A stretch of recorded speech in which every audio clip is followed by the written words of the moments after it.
नमस्कार साथियों। आर्थिक विकास में अध्याय 9 में भाग 2। मुद्रा में भारत में बैंकिंग इतिहास।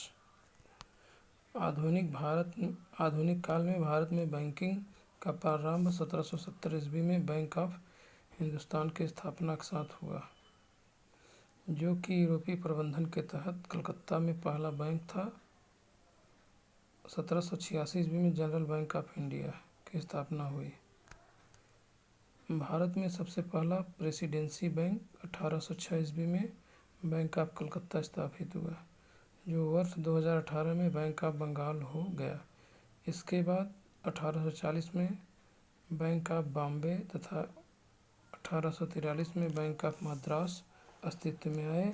आगे चलकर 1921 में इन्हीं तीनों प्रेसिडेंसी बैंकों को मिलाकर इंपीरियल बैंक ऑफ इंडिया का गठन किया गया, जो जुलाई 1955 को राष्ट्रीयकृत होकर भारतीय स्टेट बैंक के रूप में सामने आया।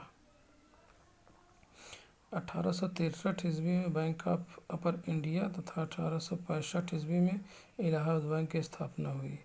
ये भारत के सबसे पहले ज्वाइंट स्टॉक बैंक थे। 1881 में प्रथम भारतीय joint stock bank Awadh commercial bank की स्थापना की गई। यह सीमित दायित्व वाला पहला भारतीय बोर्ड द्वारा प्रतिबंधित बैंक था।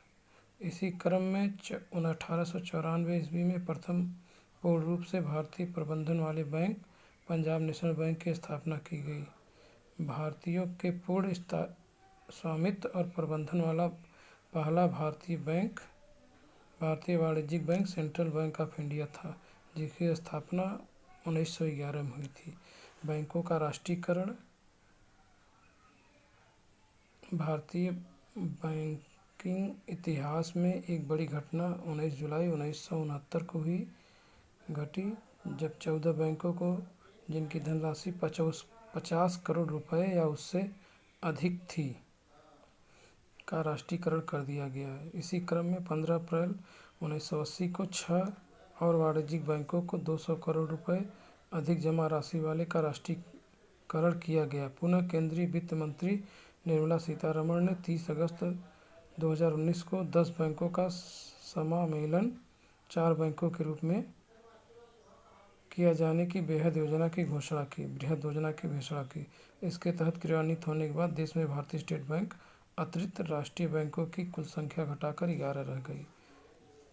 इसके तहत पहला oriental bank of commerce United bank of India का विलय पंजाब नेशनल में, दूसरा आंध्रा बैंक कॉर्पोरेशन बैंक का विलय यूनियन बैंक ऑफ इंडिया में, सिंडिकेट बैंक का कैनरा बैंक में तथा इलाहाबाद बैंक का इंडियन बैंक में विलय हो गया। भारतीय रिजर्व बैंक आरबीआई का केंद्रीय बैंक है, देश का केंद्रीय बैंक है। देश में मौद्रिक नीति का निर्धारण इसी के द्वारा किया जाता है। भारत में केंद्रीय बैंक के गठन की अनुशंसा 1926 में गठित हिल्टन यंग समिति द्वारा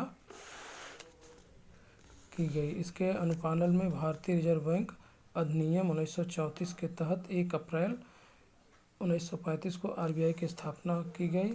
इसका 1 जनवरी 1949 को राष्ट्रीयकरण किया गया। सीडी देश प्रमुख स्वतंत्र भारत के पहले आरबीआई गवर्नर थे। आरबीआई के कार्य नोटों का निर्गमन करना, सरकार के बैंक के रूप में कार्य करना, बैंकों के बैंक के रूप में कार्य करना, शाख ऋण का नियंत्रण करना। केंद्रीय बैंक शाख का नियंत्रण 2 विधियों से करता है: मात्रात्मक नियंत्रण एवं गुणात्मक नियंत्रण। मात्रात्मक शाख नियंत्रण के तहत आरबीआई अर्थव्यवस्था में एक समान रूप से बिना भेदभाव के सभी बैंक क्षेत्रों में शाख सृजन को प्रभावित करता है। गुणात्मक शाख नियंत्रण हेतु वह किसी क्षेत्र में विशेष शाख का नियंत्रण करता है, पूरी अर्थव्यवस्था में नहीं। सरलता नियमन के उपकरण: नकदी राशि अनुपात, संविधिक तरलता अनुपात।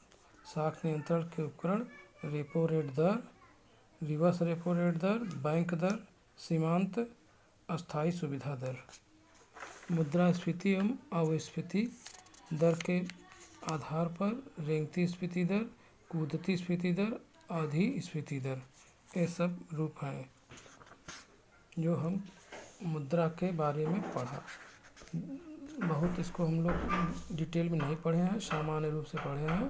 कंपटीशन तौर पर सामान्य अध्ययन देखा जा रहा है और हम सभी दोस्तों मित्रों से अनुरोध है कि इसको ध्यान से देखें।